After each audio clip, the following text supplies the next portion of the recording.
few minutes, maybe even seconds, I'm not sure.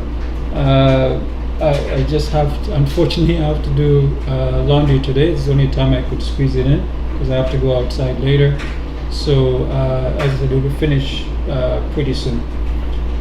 Alright, so in this tutorial I'm going to show you how to install Forgejo, self-hosted Git server using Podman. Before we begin, quick reminder, I do a live stream every day at 2 p.m. Eastern. You can join the live stream by going to ojambo.com, go to Watch Menu Live Summit. You can see the topics for this and upcoming tutorials. And also be sure to subscribe, like, follow, and leave comments. Okay, so as you can see here with the article, you're free to join the live chat to post your programming or lifestyle topics, and obviously you can just watch the video. Video is also embedded in the article. All right, so Forgejo is actually pronounced Forge and then J-O. They actually on the website they do have an audio sample, so it's Forgejo. I believe it was Spanish, if I'm correct. So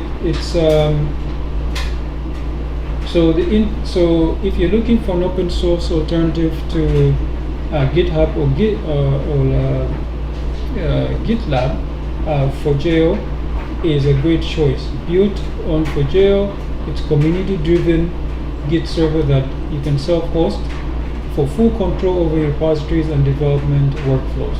Whether you're working solo or teaching students or managing a small team, Forgejo can easily be installed and run using the lightweight container technologies like Podman or podman-compose. Now, I've said this several times. The way I create my Podman and podman-compose, especially the YAML files or the container files or Docker files, as you will, I make them pretty easy so that you can drop. If you're already using Docker, you're comfortable with that, you can continue using it. You can just, or if you want to switch to Podman, obviously I'm using Podman. The reason I use Podman is because it's rootless, meaning that you can install it and a regular user can simply go and install their own containers, unlike Docker where you do need some root permissions sometimes. Okay, so as I said before, it's open source. It's listed under the AGPL 3. Lightweight and fast, easy to install. Container support is great for personal, team, and educational use. Active community and regular updates. Now, before we continue, one weird thing is when I was getting this up and running, I was scratching my head. I'm like, what is going on? This looks very, very, very, very familiar. And I'll let you guys decide. You'll see it's essentially, what I did find out is it's actually a fork of Gitia, because I was so shocked. Like literally, it was just everything. It was way too similar, is what I'm getting at. So, however, that's not important. You can do the same things. So today, when we set up, I'm also going to show you how you can clone and obviously push a repository. So it's very, very similar. Everything we did before with Gitia, we'll be able to do with Forgejo as well. You can also do actions. I'm not going to do action today because this is just a review of the application itself. Obviously, you can go watch that video. I believe it was just last week, and everything there still applies. They obviously, the name is different, and if there's any other changes, I'll let you know, because I think some things changed. Some names and stuff changed, but I'll show that to you guys. Alright, so what you need to do is create your folder where you want Forgejo to be, especially with the data files and all of that. And also we're going to create a very simple Podman or compose YAML file. And as you can see here, if you use the recommended Docker file, everything stays the same except for one little caveat, and that's where I'll tell you. So for example, right here, port 3000 to port 3000, that's what you go. It's mapped to the host port 3000. That's how we open up in a web browser, like for example localhost :3000. Now if you want to SSH into the YAML file, if you notice inside the container itself, it's port 22. So it's mapped to port 222 on the host. That is not going to work in Podman because remember, Podman it's rootless. So if you guys don't understand, Linux users, depending on the level, usually by default is 1000, so meaning that ports 1000 and below, they're only reserved for obviously services and root users. So you need to use a port bigger than that. So for example, 222 will not work, will give you an error. So for Podman, you have to change this to 2222. Now, of course, if you're running as root, I don't know why you would, it would work perfectly fine. Or if you don't have any, the reason I left it like this is so that people who are using Docker, they can use it as well. But the other reason is sometimes, for example, Fedora by default, it doesn't have the SSH daemon to be connected to running. So you might get away with that. But I said I run it sometimes because I need to do things. I have multiple devices. So yeah. So I said use port 22222. That's four twos, and you'll be fine. Everything else is the same. The data and restart always. All right, and then of course to start Forgejo, you simply just podman-compose space up space -d, and then you go to localhost 3000 or whatever the IP of the device is. Oh, there we go. It stopped finally. Thank goodness. All right. So I've opened up the Podman YAML file here. The compose YAML, as you can see here. Version up there doesn't matter. Services for Forgejo. The image, unfortunately, you can't simply put codebug.org/Forgejo then latest. You have to specify a specific version. So at the time of this recording, the latest version is 12.0.4. So you have to manually put that. That's one thing I really dislike.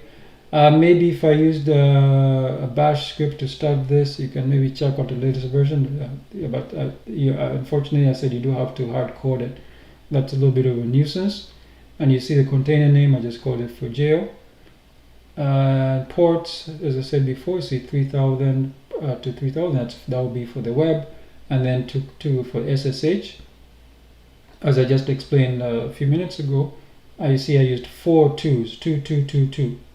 To map it to port 22 for the container and the volumes, the data. So it's going to create a data folder here to be mapped to /data inside the container and restart always. So it means that if anything, if something happened, maybe your service doesn't work, instead of shutting down, it will restart automatically. So that's it. That's all you need. And then since we're here, now I want to go a little bit faster. So if you notice here, I also create some public keys. I created the I created SSH key pair, the public key, and obviously the local key. Local key, and this is pretty straightforward. I'll show you how to do that on the command line. And then when you do create this, you open up your config file. Let me zoom in here. If you notice, this was from before when we did the Git and you see it's exactly the same. It's I just put a config file so that way I can use forgejo.local, and it will know that it's a local host, and the port number, the user is Git again, and then the folder where the identifier, that's the private key. And obviously make sure that you also change the permissions for the private key. It can't be writable or readable by the world. It's specific to a user, and that will get rid of those warnings. And there you go. So that's it. All right. So I'm going to drop to the command line, and as I said, so what I'm going to do is I'm going to show you how to create this public key pair, these two here. So what you do is I'm going to delete this ones. Okay, so we're going to create our own. So I'm here on the command line. So all you do is you type SSH hyphen keygen, obviously to generate, and then whatever name you want to use. So let me just copy this so I don't make any mistakes. And you can see I already made a mistake there. There we go. So SSH hyphen keygen space hyphen T space ED25519 space hyphen capital C space. Then in double quotes, you put your the username you want to use. In this case, it's Edward at ojamboshow.local. Press enter. Then it will ask you where you want. You see, it's going to generate the public private key pair, and then it asks you where you want to save it. So by default, it's going to save it into my home folder .ssh folder because I'm on Fedora Linux. But I don't want to save it there. I want to save it locally. So I'm just going to type in a name here, and the name we're going to type is going to be Forgejo.local. That's fine. And then it's asking if you want to put a passphrase. I don't want to because it's just local. So just empty, and you see it created them for us here. So the names are slight. I think I might have changed something a little bit there, but it's the it's the same thing. So as I said before, one thing you need to do is this key right now. It's how do you call it? I can't speak. It's open to the public, and I'll prove that to you. So example, if I type, oops, where am I here? I type ls-lh. Let me zoom out a little bit. You can see it's read and executable. Oh, wrong one, sorry. So it's read write for the owner, read for the group, and read for the world. So we need to remove that. So the way to do that is very simply just type change mode, and I'll just make it 600. 600 is usually enough. So forgejo.local. So now if I do the same thing, you see it's only read and writable by the actual owner, not even the group or anybody else. So that's what we want. So that'll get you the warnings. Now I have to go back to the file, this one here, and the name is slightly different. It's .local now. I changed it. So that's the private key. So let's save that. Then I also need to go and remove the key from the SSH known hosts. So we need to remove that because we've changed this. So that one is very simple. I'm going to do that off screen here. The reason I'm doing off screen is because I'll see if I can actually .ssh / known hosts. Oh yeah, I have a lot of customers here. Let me see if I can actually. Oh, there's nothing. I guess because I removed them. Okay, that was smart of me. I did remove them. So what I did was, oops. Let me show you here. You see, I just went to known hosts, and I removed the previous keys. When I run this, it will also do the same thing. It will ask, hey, something is off, and then you can do that yourself. So let's go back to the command line. Now I can simply just, let me clear this. Just type podman-compose, and then it's up. Sorry, podman-compose space up space -d. The -d is to make it detached, so that way it doesn't. If I didn't put the detached here, all the logs and everything will be showing here. So sometimes that's not a. I mean, if that's desired, sure, especially when you're testing. But I know this works, so I don't need to do that. So to check to see if it's running, just type podman space ps space -a, and you can see here it's saying you see it's mapped to 2222. That's a host, is mapped to 22 inside the container, and 3000 is mapped to 3000. The reason I'm okay with the 3000 is because I don't use that on my host system. And the reason it's 0000000, that means that in my network I can connect. I can connect to it. So obviously I'm using Wi-Fi, but if I was using LAN, it will also work. As long the local area network that's connected to the same network, you will be able to connect to this. So that's fine. Now let's actually go and set this up. So I'll just open up the web browser.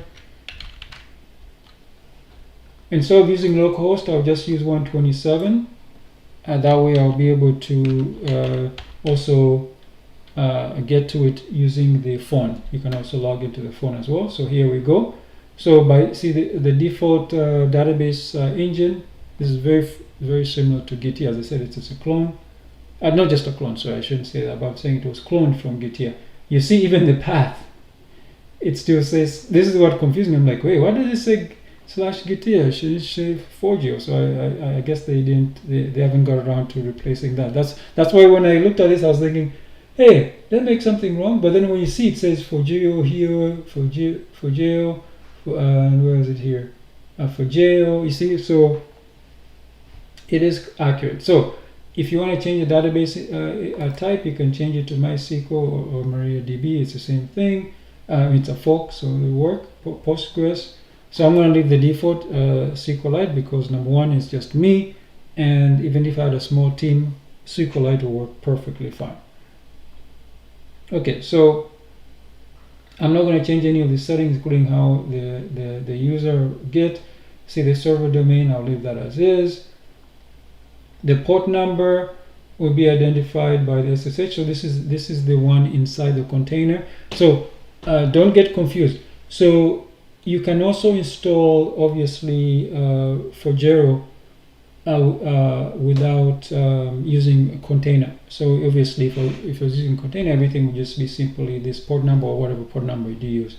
But because I'm inside a container, I have to remember what port number I set here and what is mapped in the container YAML file. And you see this is the base URL. That's perfectly fine. It's going to put and you see even the log is still /data/git. So there's that. Now what you need to do always is go to administrator account settings here and set up your administrator account. So I'm going to type Edward at ojamboshow.local, and the password here, set a very secure password and repeat it. So then I'm going to install and say the passwords do not match. Are you kidding me? Oh yeah, they do not match. Okay, I gotta type it again.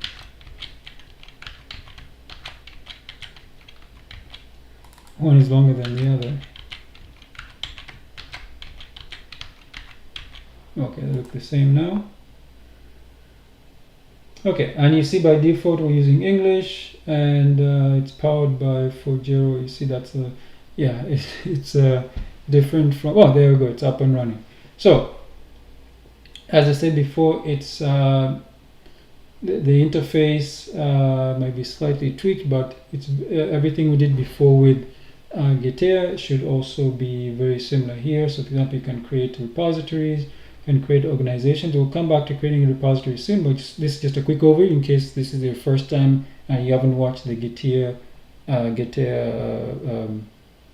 sorry, it's actually GT, pronounced GT tutorial. So what I will do is I'll go to the profile settings. You go to profile, and here you can see the repositories that this person, obviously me, I'm the first one who has. Right now there's nothing, but I'll add those in a second. And then we go to start, subscriptions. Let's go to settings. So under settings here, you see I can change my username, the full name, biology, for the website. For example, website here should actually be https://ojambo.com. And then your pronouns, okay, whatever, your bio. Yeah, so you can put a bio there if you wish. So let me put one in there.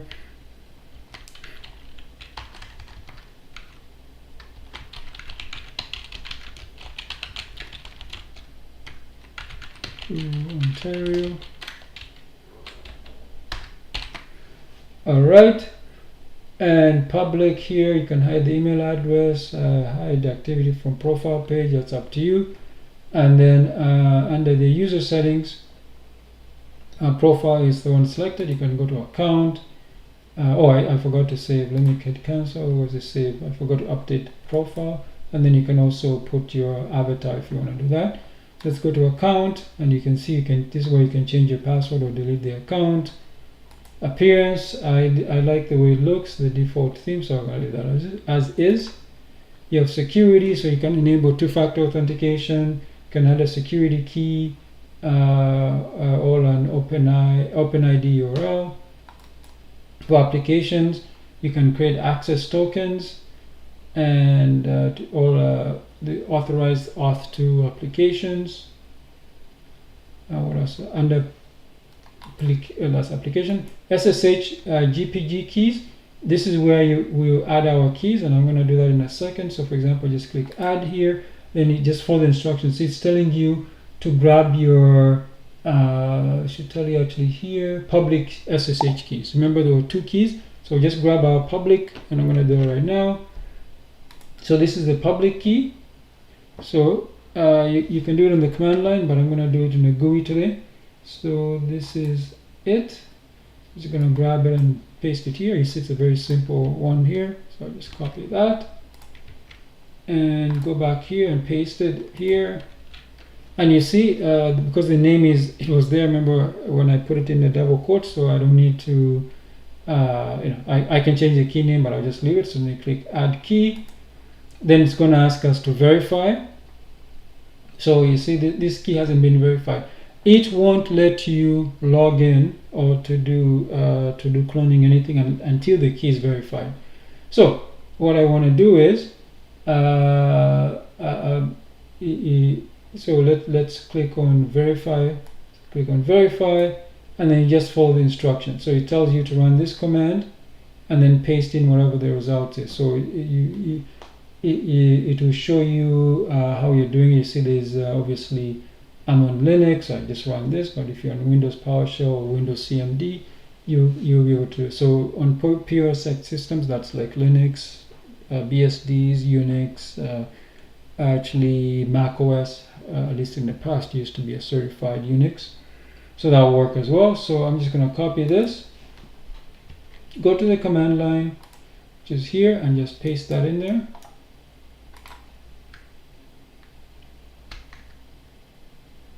What the? Oh, oops. I just need to make a change here. So let me tell you what the problem was there. Let's open up. I'll show you the key is obviously, let's here, and I'll paste it. So you see it's the path to the private key. Remember my private key, so I can change this out. Forgot that. Remember our private key was simply forgejo.local. So that's all we do there. Copy that. Go back to the command line and you clear this. Paste this. And you see it gave me the signature. So I just grab the signature here and copy that. Now we can verify, just paste it in here. It even tells you that's where we should start, and then click verify.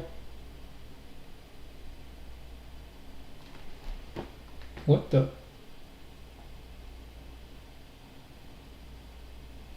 It's out of date.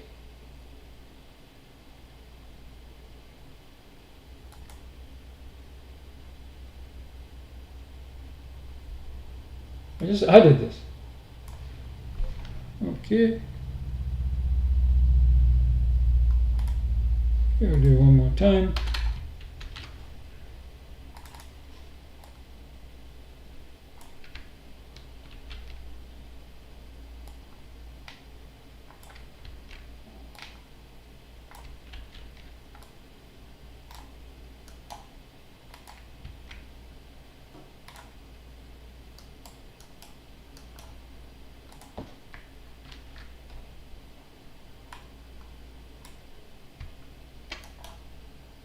Copy.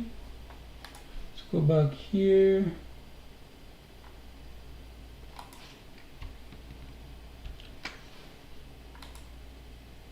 Okay, now it's been verified. I guess maybe I was talking to I must like the sound of my own voice, but okay, there we go.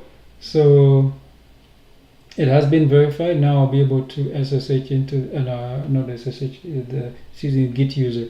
So I'll be able to clone, push, pull, fetch, and all, etc.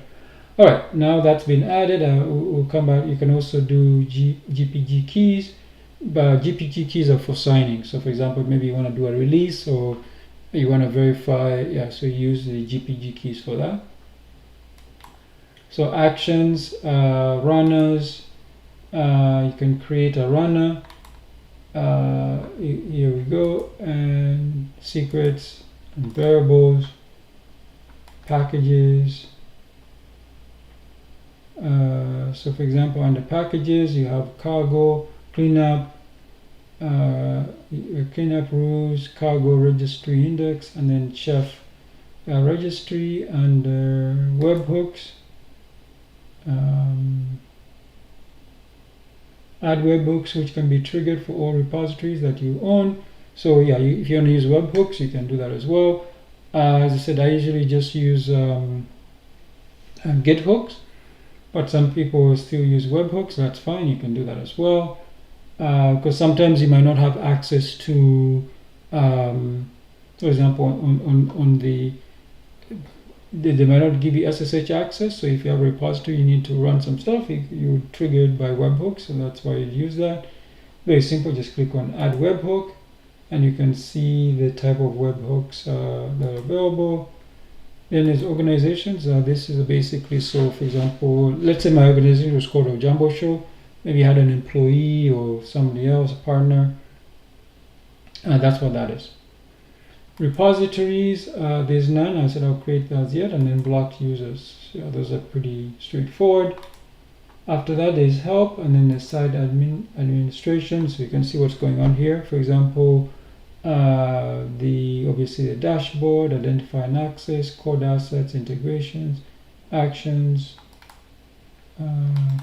configuration.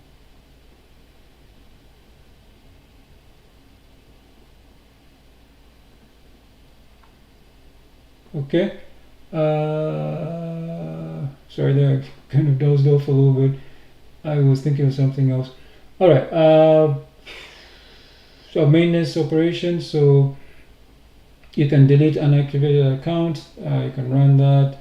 Delete all repositories, the archive, zip, tar zip. Obviously, if you're creating maybe like an application and especially when you have like rich media files, it will balloon in size. Delete all repositories missing the Git files, garbage collect. So you guys can read all that. I'm not gonna read everything there, but there you go. And you can see the server uptime. It's been 13 minutes. And then you can see the current memory usage, very low memory. I believe it's programmed in Go if I remember correctly. Same with Gitty. And you can see memory allocated, memory obtained, current heap, bootstrap, and etc. etc. You can see all that stuff there. And then there's actions. If you guys don't know what run or what do you call them? If you don't know what runners are for Git actions. So meaning that, for example, let's say you want to whip up. If you guys, I'm sure you saw when I was running it says Ubuntu latest. So we get the latest Ubuntu. Think of it of something like, say, a podman. You can whip up podman or Docker containers and run your application and give the results as well. So that's what actions are. And you can also create them so they control, even this entire container, they could control stuff on your system. Can run and stop services. All right. Then what else is configuration summary? As you can see, all that stuff there, and monitoring. For example, stats. Obviously, there's going to be nothing here until I actually create something. So with that said, let's get out of here and we'll go back to the dashboard. So you can simply just click this Forgejo icon, and then you see here. So then you click on the plus here to create. You can create a repository, migration, or organization. So we're just going to create a repository here. I'm thinking, you know what? I'll just call it my Python project. Okay. And you see you can make it private if you wish. I'm just going to leave it as public. You can use a template or create your own template. And you see the first difference you notice between this and Gitty is Gitty shows you everything immediately, but this one gives you options. So for example, I can pick a template, I can initialize the repository, so I can do that, or just create an empty one. So that's up to you. So for example, if I click this, it will ask me for what type of license. Again, that's all up to you. So I'll just to be fair, I'll click on it. And then it says smart git template, so I'm going to just type Python in here. Oh, I spelled Python wrong. Python, there we go, Python. And the license, what license should we use? Let's use the GPL this time. Oh, you know what? Let's use the same license they use. AGPL 3.01 later. Okay. And advanced, you can set the label, char, and you see it says main. Oh, that's perfectly fine. And then I will, oh, that was for the git ignore. Sorry, there's a glare, I couldn't see. There we go. So create this repository, and you see it's been created just like that. Now, as you can see here, we have the repository. You can obviously edit files here if you want. For example, if we go to git ignore, which is kind of like a bash file, this should also be color coded. Oh, it's not. Okay, I was wrong about that. Do we have any Python files in here? Readme, that's text. This is a markdown file. Oh yeah, we do have one for this MyPython initial commit. So yeah, there's really nothing here, and obviously the license.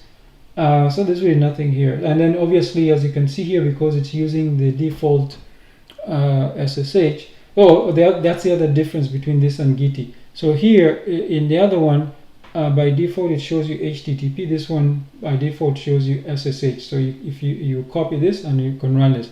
Now that's not going to work because remember we changed the port, the mapping port. If we change it, if we're allowed to, if you're on Docker, it would have been fine. You could map the same, but because I'm running rootless, I'm not able to do that. But I'm still going to copy this. I'm still going to copy that URL and I'm going to paste it into the text editor so you guys can see what's going on here. We don't need this anymore, so I'll just paste it in here. I'll zoom in. So if you look at that command, to clone, you just type, for example, git clone, and you type this. Obviously, we need to put the port number. I'll show you how to do that if you have a different port number. We actually don't need to because we already created, remember we created our config file here. So all we need to do is just go for geo.local, already created this. But if we're doing the long way, we would have to add the port number just manually. I'll show you that in a second. So do not fret. I'll show you that how to do it automatically when you do a clone. Okay, now with that said, let me show you what we're going to use instead.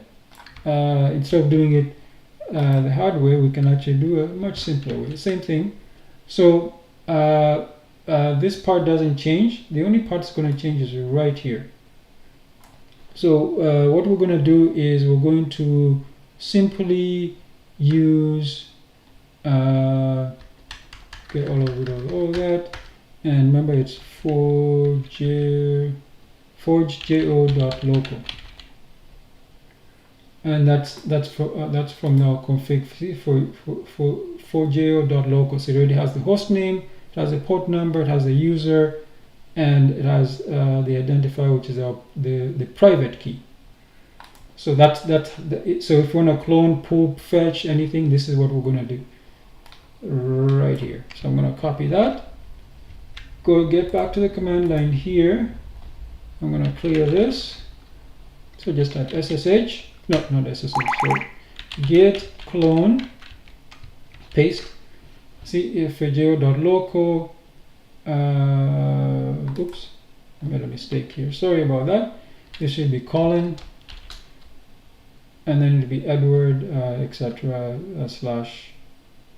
my -python project.git.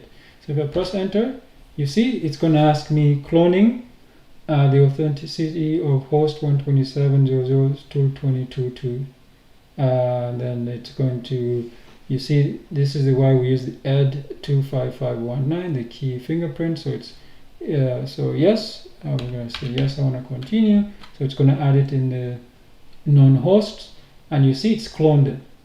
It cloned it, and it says there were total of 5 objects. So if we take a look at our, you see what happened here?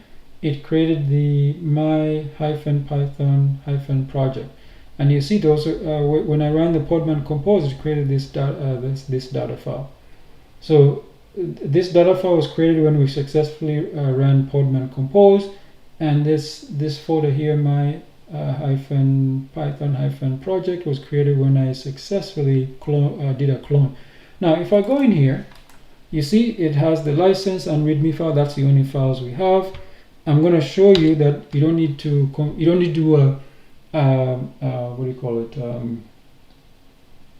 a remote add, because we did a clone. So I've just enabled the hidden folders. If we go in here, you see this config file. I'm going to open this up and prove to you that open with the text editor.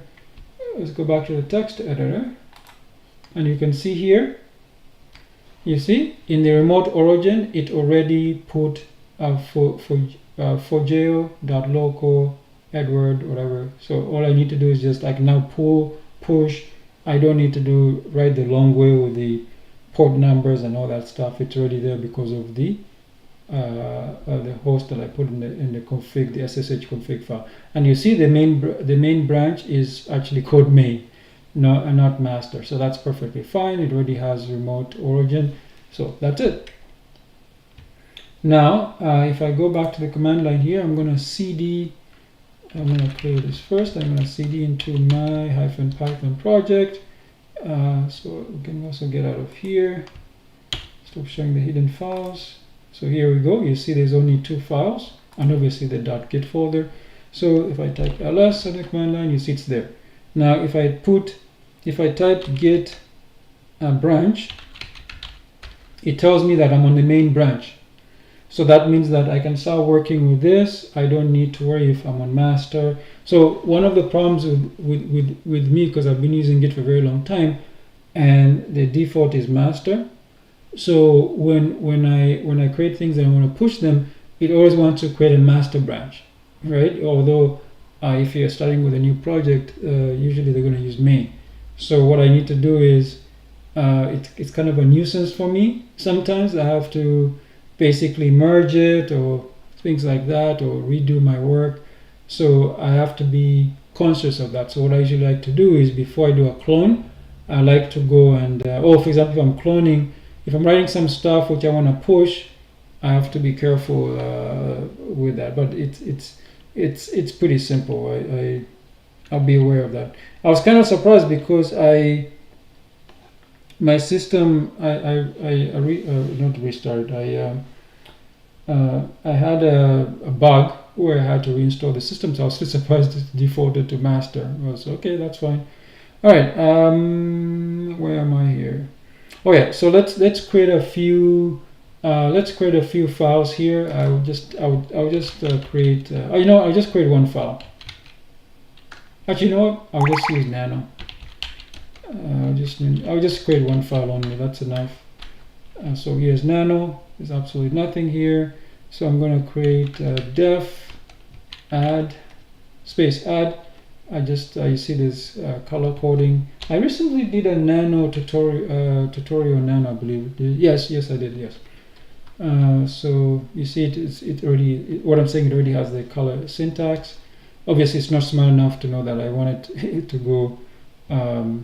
Oops, I forgot. Maybe you work here. Yeah, so it doesn't indent. So I'm just going to press tab, and then I'm going to type return a plus b. Let me just put a space in here so it looks pretty, and that's it. So Control X, save buffer, yes. So you see now we have one more file called app.py. Now to prove to you, if I type git status, you see it's going to tell me that one file hasn't been added yet. So I'm going to add that file. So git add, I'll just add that specific file and git commit. And I'll say, what is it? Okay. I can't come up with a nice name right now. So let's just say Python enabled. Okay, so that's my commit. And you see it has been committed. Now I can also push it to the remote. You just type git push remote origin. Or you can type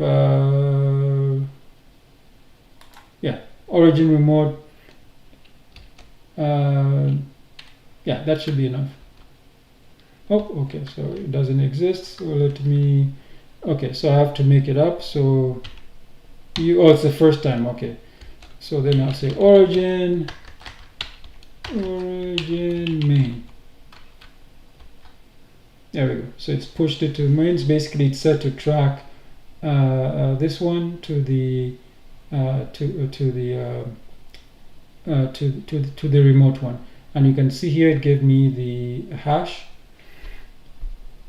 You have to do this just the first time. After that, you can just simply just git push.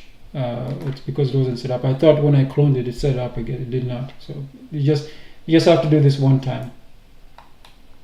Git with the -u. The -u just means it sets it up and to be tracked. Okay, so that's it. So it's you see now there's four objects. Now you might be saying, hey, wait a minute, I only see 3 objects. Oh, hello, George Johnston, VJ in MMVJ. Okay. Okay, George. Hello, thanks for joining the live chat. Okay, so if I show the hidden folders again, that is because it's the app.py Python file I just created now. There's a license, there's a readme.md, and then there's also the git ignore. That's why there's 4. Oh, sorry, 4.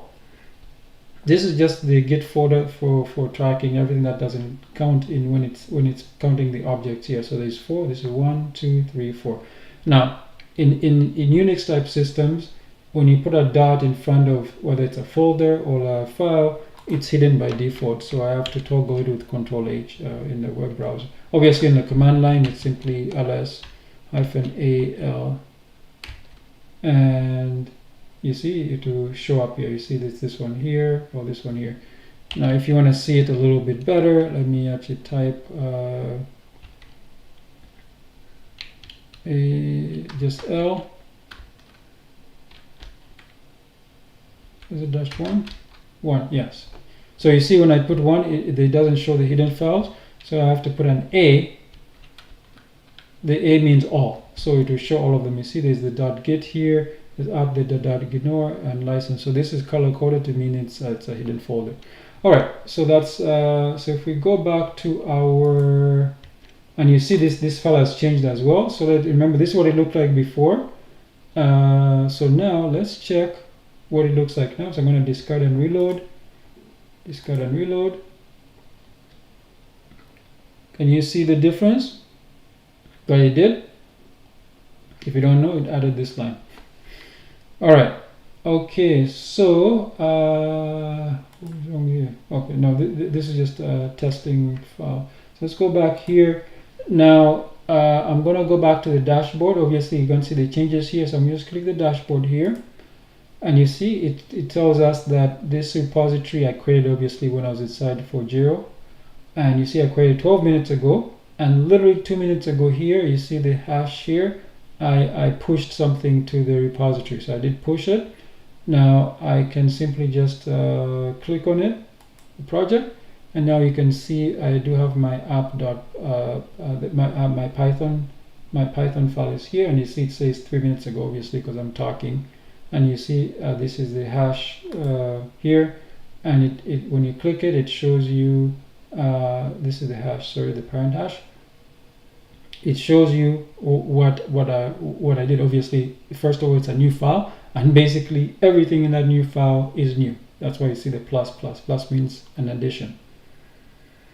and there was it says there's 3 lines. I guess I must have pressed enter after I hit this return, so 3 lines. I thought it was only 2, but that's perfectly fine. Obviously you can edit this as well. Then you can also do a commit. Oh, you know what, let's actually do that. Let's edit this file here instead of from our local machine. So let's go back. I'll just go to the project. You see this Python file. I'm going to click on it and click here to edit this edit file. So I'm going to click edit file. All I'm going to do is going to delete this empty line. You see line 3 here. I'm just going to delete that. Okay, and then how do I save this? Does it auto save? Oh, edit file, preview changes. Oh, okay. Oh, I guess I have to click preview changes.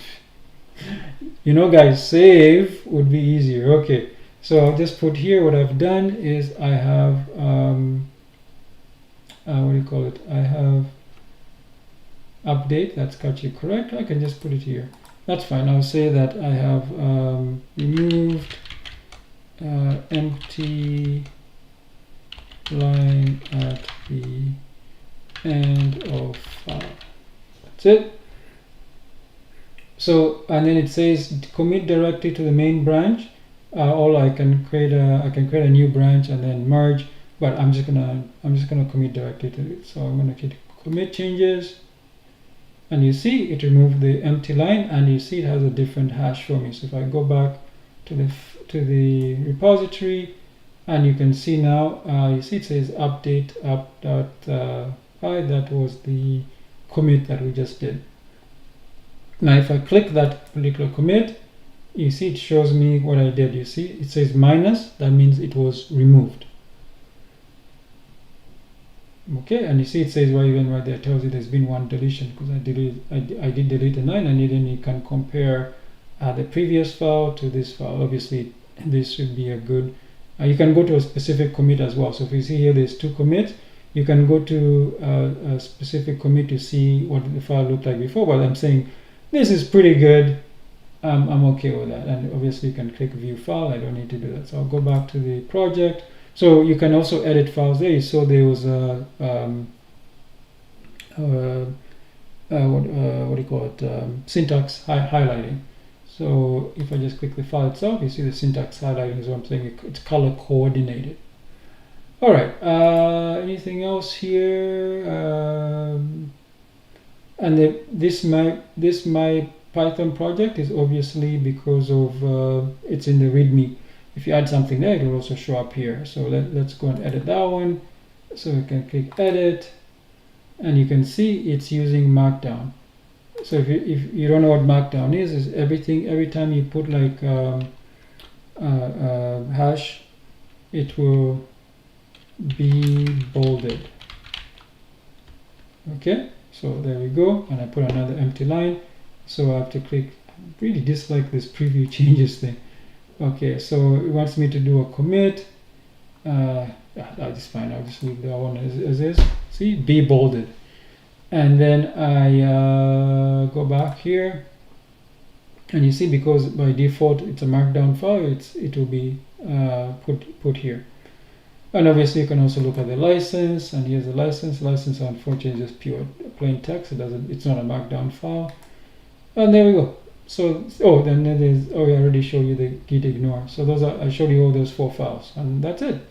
And as you can see, it also shows you the time. This one was done now, 2 minutes ago, 70 minutes ago, when the repository was actually created. Now readme.md should have also say 17 minutes ago, but I just edited it right now.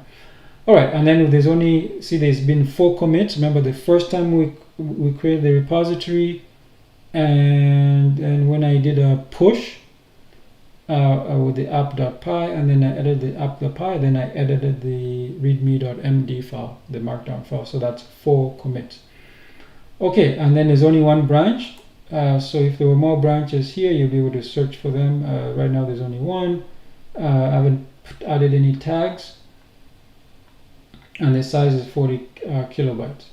And then if you see up here, if there's any issues, the issues would show up here, and you create an issue. I think, yeah. So I'm not going to do that. Oh yeah, I did actually create an issue. It was off screen, but you can create your own issue here, and then you can do pull requests for merging and stuff. If you guys want me to do this, I can do a dedicated tutorial. They work exactly the same for Git and obviously Forgejo. Or Geo, so Forgejo, it's not Forgejo, like Flojo, it's Forgejo.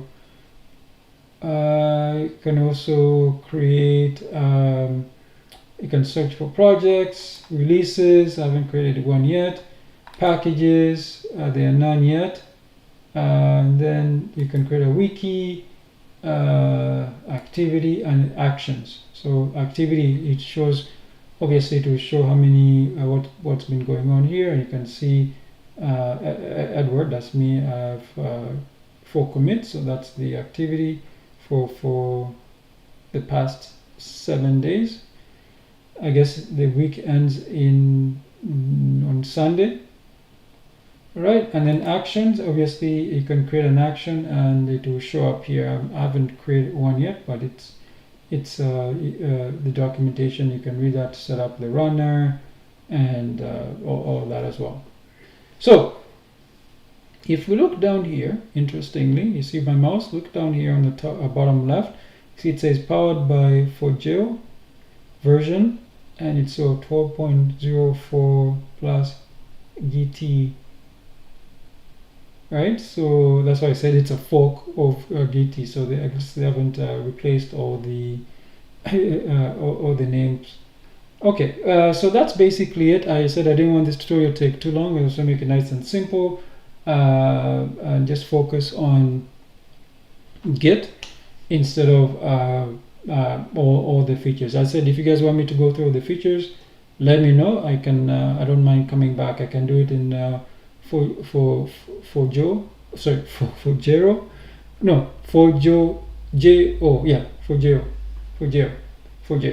Got it. All right, and here there's some screenshots. As you see, 3000. I said we can also go to, if I go actually here, let me show you on the phone.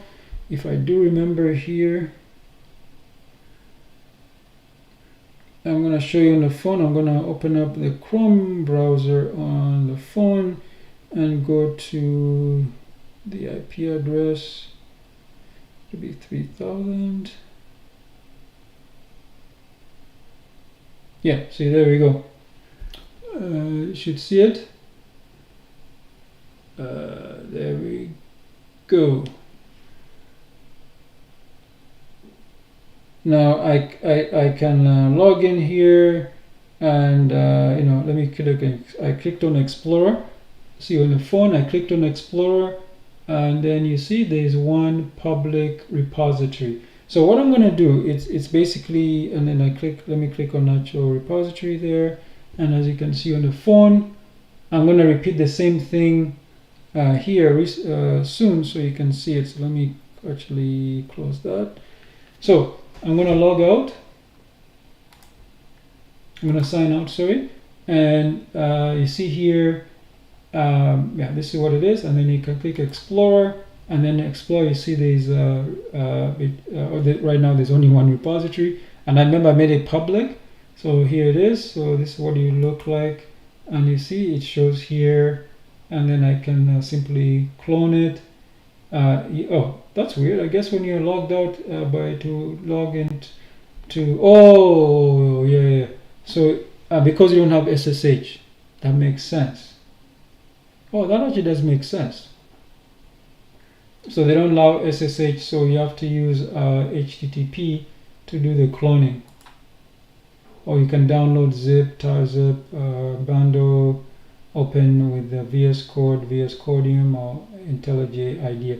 Yeah, so that's, yeah, so we have that. And you see there's only one branch for commits. You can see all this because it's public.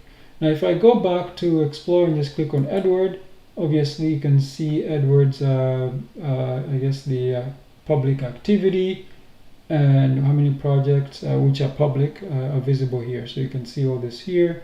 Yeah, this actually worked. Yeah, so you can click the link to go to ojambo.com, in rural Ontario, because I spelled that wrong.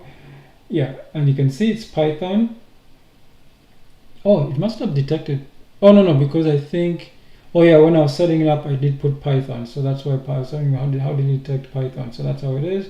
Public activity, and you can see all the public activity for the past 12 months. Can I go back further? Oh, I guess because this is new.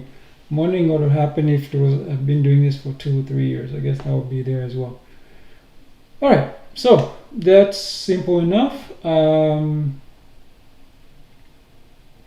Yeah, so that's it. So let's finish this up. So you can see the screenshots. It's the same thing I've done here. There's nothing special about any screenshots. I'm saying if you watch the video so far, it's the exact same thing.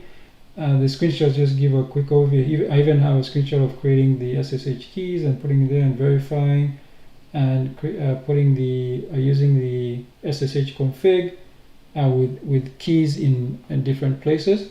So I'll tell you why I did this. One of the reasons is so when you create an SSH key, I think the screenshot here will explain that as well. Oh no, I didn't have it. But you know, when I create the SSH key, he wants to use a very generic name to put it inside the .ssh folder. Now I know why it does that, because it expects you to create the key one time and share the key with a whole bunch of people, the public key. However, I don't like that, because if that key gets compromised, the public key, right? That is only for that application or for that use case. You see my point? It's not going to affect. For example, I have customers, and they don't really care about Git or whatever. But I'm saying is that SSH. So if I have like 1,000 servers and I log in from time to time, using the same one key is kind of stupid for me. You get my point? So I'm saying that if I get compromised anywhere, then I have to regenerate all those keys, so it's going to be a pain in the butt. That's why I prefer to have, I said this is my particular use case, you don't have to follow what I do. I prefer to have one key for a particular use. I don't mind creating multiple keys. So there have been instances where a customer will side with the hosting company where they're not secure. So that's a perfect example where I'm not going to use my regular key, because it's pretty easy going to be compromised. I'm saying creating something specific for that for that use case makes sense. So, and then when I'm done, it can be deleted. I forget about it. It doesn't bother me at all, because I said I have my other keys for other users. And for example, I know some people complain even when GitHub started enforcing that rule for having using keys and whatever, people are like complaining, but I understand why they did it. That's one of the reasons. Okay, so cloning, as you saw, it's pretty easy to clone. What in the world is this? Oh, I didn't realize I used Git here. This should actually be for Forgejo, but that's fine. They still work. It's a clone of each other. And you see, this is the file I created. Obviously, in this example, when I created this screenshots, I didn't put a space. But I also created another another Python file, and I also am I on the right? It's interesting. I didn't realize. Did I also create? Looks like I also created a git add, git push, and okay, okay. Looks like I did also create what do you call it? An action. GTO. I guess this case will be Forgejo actions. So you can do that as well. I said it's the exact same thing as Gitia, and that's what confuses me, because I'm saying Gitia, but yeah, it's really confusing. So this is a live stream, an action. Gitio, I guess this case will be Forgejo. Yeah, so there you go. So you can tell it's a live stream. So if you need help with Git, Gitia, Forgejo, programming, I'm at Ojambo, and I offer the following. I have programming books on Amazon, on like JavaScript, PHP, Python, and Blender, mastering Blender Python API. And you simply search for Ojambo. Links also in the description, or you can click the link here in the article. I have programming courses, online programming courses, ojamboshop.com. Again, the same languages, PHP, Python, JavaScript, another language, I thought I had 4, those 3, okay? And then if you want one-on-one tutorials, I offer them for Git, Forgejo, obviously Linux, development tools, and much more. You guys have seen I've done Java, obviously, JavaScript, PHP, Python, Rust, C, right? So, if you need that, you can contact me at ojambo.com/contact. And then if you need the installation services, they're available at ojamboservices.com/contact. So in conclusion, Forgejo is a fantastic free open source Git hosting solution that gives you full control over your code base with Podman. Getting started is quick and easy, and if you ever need any help, I'm just a click away. So that's the end of this tutorial. Quick reminder that I also do a live stream every day at 2 p.m. Eastern. Simply go to ojambo.com and then go to the watch menu, lifestyle menu. You can see the topics for this and upcoming tutorials. So for example, tomorrow we're going to I'm going to show you how to create a low poly glass bottle using the Blender Python API. And then either tonight or tomorrow, be sure to about 8:30 p.m. Eastern, be sure to log in, because I'm going to do another live stream. I'm going to do an update on how the GPU is holding up after, I don't know, a few weeks. I'm going to run some tests. I've actually gotten the fan and actually able to get I'll show you guys how to control the fan and test it without doing it in the BIOS, right on your Linux desktop. And there's also a GUI that can do it for you. So I'm going to show you all that either tonight or tomorrow. Most likely it's going to be tonight because it looks like it's going to rain, so I won't be able to spend too much time outside finishing up the shed build, so I'll most likely do it tonight. Alright, and also I have another recommended resource, and that is because I'm living in a rural area, so the internet, the local internet is not very good as per usual. So I use satellite internet, or I actually use the SpaceX Starlink, and it's actually worked extremely well. I've been using it since 2023, and it's working very well. Even during winter, like the past winter was extremely harsh, but I even forgot that I had it. I turned off the I think it's called ice melt or snow melt. I turned off that feature and didn't have a problem the entire winter. It was only during spring I realized, oh, I forgot to, because I switched it off because I wanted to use less power. I switched it off, I think, in spring of the last year, spring 2024, and I forgot to switch it on for winter, but the winter was harsh, I never needed it. And it kept on chugging along. I was putting videos, work, and everything. And also one more thing is, not only is the internet not very good, I'm talking the local internet providers, there's also the cellular service is also patchy. So I use Wi-Fi calling, and I'm also using the same Starlink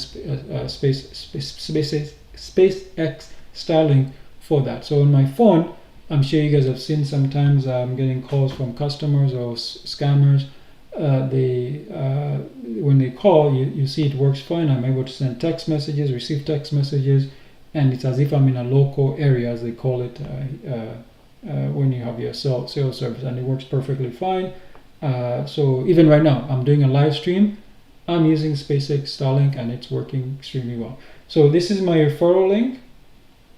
So if you're thinking of getting the residential service of Starlink, if you use my link, that will help me out in that they will give me 1 month free.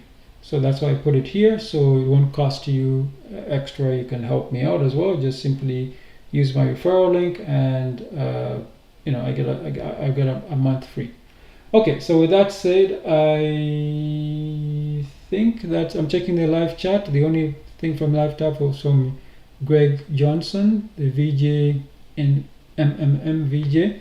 I don't know what that is. So thanks, George, for joining the live chat. Be sure to subscribe if you haven't.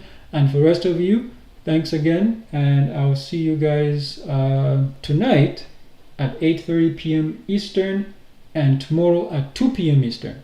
With that, have a great day. See you soon.